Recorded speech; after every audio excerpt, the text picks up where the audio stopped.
Mga kaganapan ngayong araw mga idol, tara at samahan nyo na naman ako sa aking napaka-busy araw ngayong araw ng Lunes. So ayan nga guys, tayo ay may pupuntahang pagtitipon mga idol. So ayan nga, may dadaluhan tayong pagtitipon ngayong araw ng Lunes dahil nga tayo ngayon ay naka-schedule yung assembly ng mga seniors. So kaya ayan, kailangan nating dumalo doon.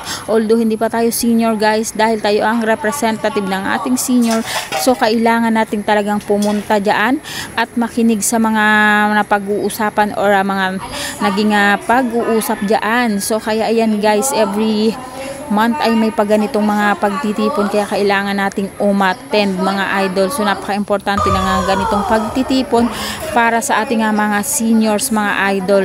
Alam naman natin na ang mga seniors natin ay medyo matatanda na yung mga yan. So katulad na lang ng aking alaga, hindi na siya pwedeng umattend sa ganitong mga pagtitipon.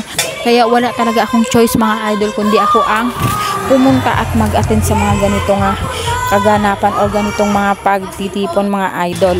So ayan nga, habang inaantay yung bisita inaantay na magsasalita dyan, heto ako nagbi-video dito sa itaas. So dito ako sa bleacher na upo guys, dahil pagkatiwala na lang natin sa mga may edad na yung mga upuan dyan sa ibaba.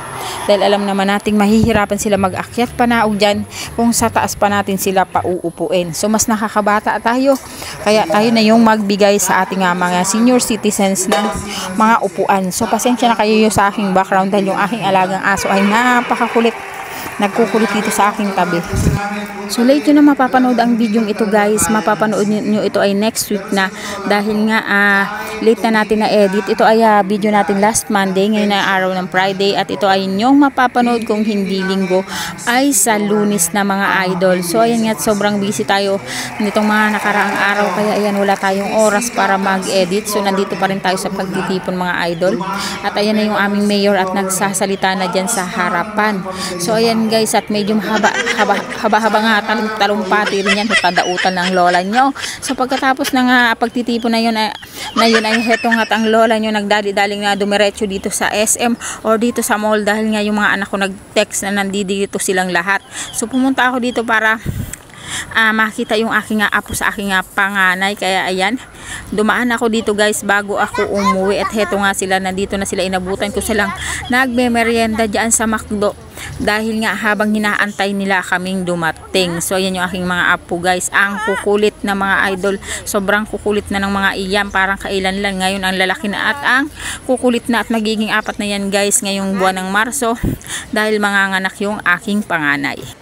At ayan nga guys, eto nga naghihintay pa kami dito na nga kung ano mapag-uusapan, at ayan nga, nagkakaayan guys kumain, at inuubos nila yung kanilang merienda dyan bago kami pumunta sa aming kakainan. At itong mga batang ito ang kukulit, nagtatakbuhan guys kung saan pumupunta. So ayan, hindi uubra talaga na walang bantay ang mga yan guys, kasi takbo rito takbo roon ang ginagawa. At itong maliit na to, ilang araw na lang ay magtatatakbo na rin yan dyan mga idol. So napakalikot na rin ito, at kailangan talaga ng alalay dahil takbo rin ng takbo ito guys. So ayan guys, ay 1 taon ng mahigit, kaya ayan, sobrang kulit na rin. Ayan, yung aking panganay na apo ay nagtatatakbo na dyan mga idol. So ayan yung mga anak ko guys, at nandito ako sa kabilang side, at heto na nga, nagkaayaan kami ng aking pangalawang anak na maglakad-lakad muna dito bago ako umuwi, dahil nga mahuuna akong umuwi sa kanila dahil magluluto pa ako pagdating sa bahay. At ayan nga, mamamalengke pa ang lola nyo.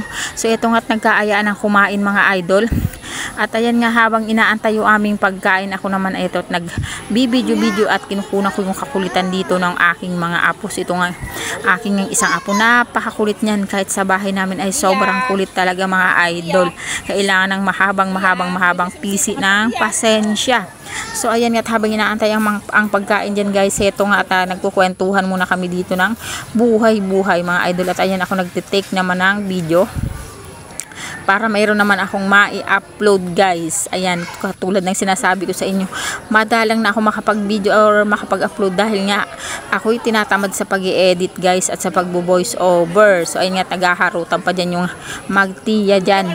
So ayan, naglalaro pa silang dalawa dyan habang nag-aantay ng pagkain. So ako, after nito guys, ako yung dadaan pa sa palengke after namin kumain, dahil nga wala kaming ulam sa bahay. So kailangan kong bumili ng ulam, at saka gusto ko ng pusit or ng hipon today.